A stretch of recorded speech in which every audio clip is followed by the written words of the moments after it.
بسم الله الرحمن الرحیم. السلام علیکم ګرانو کتونکو. کله خپل ویډیوګانې کتل غواړئ نو زموږ چینل سبسکرایب کړئ او خوا کې ورسره د غونګړي بټن ووهئ ترڅو زموږ د هرې ویډیو په باره کې تاسو ته معلومات درکړل شي. میرمنې د جنسي رابطې وروسته څه غوښتنې لري؟ یادونه: جنسي اړیکې هغه څه دي چې هر انسان ورسره نښلیدونکې اړیکې لري او په دې مسایلو پوهېدل د ژوند ضرورت دی. د خلکو د پوهاوي لپاره دا ډول لیکنې پکار دي څو په دې برخه کې په هغه څه پوه شي چې له امله یې ستونزې راولاړېږي.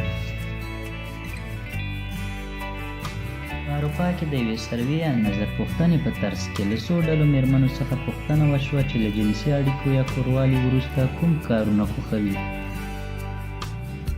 په دې څېړنه کې بېلابېلو میرمنو خپل نظرونه ورکړي چې له یو بل سره توپیر لري، خو زیات ځوابونه په لاندې برخو کې ورکړل شوي دي.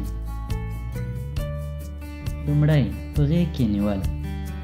تقریبا ټولې ښځې دا غواړي چې له جنسي اړیکو وروسته د خپل خاوند لخوا په غېږ کې ونیول شي. په غېږ کې نیول، لاس اچول او لوبې کول ښځو ته ډېر ښه احساس ورکوي. مګر که ډېر ستړي یاست او د دې کارونو د کولو توان نه لرئ نو صرف د خپلې میرمنې لاسونه وموښئ او څو خبرې په مینه ورته وکړئ. دوهم: یوازې پرېښودل. یو شمېر میرمنې داسې هم دي چې له جنسي اړیکې وروسته هیڅ ډول جسمي او عاطفي احساس نه لري. دغه میرمنې وایي چې دومره تحریک شوې چې له هغې وروسته هر ډول تحریک ته د لیوالتیا او آمادګي نه لري.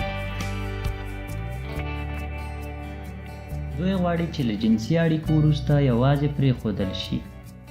نو لازمه ده د هغوی دغه غوښتنه درک کړئ. له دا ډول ښځو څخه تر جنسي اړیکو وروسته وپوښتئ: حالت مو څنګه دی؟ کومه ستونزه خو به نه وي؟ کوم څه ته به اړتیا نه لرې؟ او له دې وروسته یې د نیم ساعت لپاره ارامه پرېږدئ څو نورمال حالت ته راشي. دریم: خبرې کول. ډېر خلک له جنسي اړیکو وروسته ډېر ستومانه شوي وي او د بل کار د کولو توان نه لري. خو ځینې میرمنې غواړي چې له جنسي اړیکو وروسته ورسره خبرې وشي. میرمنو ته هغه خبرې په زړه پورې وي چې د جنسي اړیکو نیولو په وخت کې تېرې شوې وي، او ښه به دا وي چې د مقابل لوري خبرو ته ډېر غوږ ونیول شي. ټول خلک له انزال وروسته دا خوښوي چې ویده شي. دا یوه طبیعي خبره ده، ولې مقابل لوري ته هم پاملرنه وکړئ. ستاسو خواته پرېوځي څو د دې فکر ونه کړي چې تاسو یوازې د ځان په فکر کې یاست، نه د هغوی په فکر کې.